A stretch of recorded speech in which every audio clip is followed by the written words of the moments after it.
Oh, hi. My name is Dr. Fiaz Hussain. I'm the Academic and External Relations Officer here at SIRM. Wow, what a place. SIRM really does actually transform lives, changing lives from learners to leaders. To see the students that we have, the backgrounds and profiles, the diversity, different walks of life, different profiles, but the enthusiasm that the students show, the fact they want to actually achieve something in life is truly amazing. And many of them, of course, go on through our practical courses to actually succeed, not just in the learning that they have. They upskill themselves with new knowledge and they practice that knowledge. They can become not just future employees, but employers as well. So, this is what we're trying to do. We're trying to actually give them the employability assets so that they can actually succeed with their studies as well as in their career aspirations. But SIRM is not all about just what happens in the classroom, it's what happens outside the classroom as well. We actually take the students much further. We actually give them the broad experience, working with employers where we can,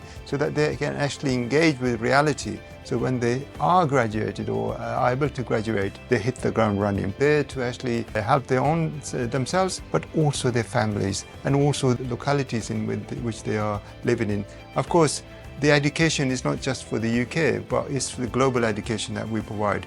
We want our students to be the best global players, and indeed they are. And many of them actually have diverse backgrounds coming from different countries and are actually living in the UK, and they have aspirations of succeeding in the country and across the globe. SIRM, learners today, leaders tomorrow.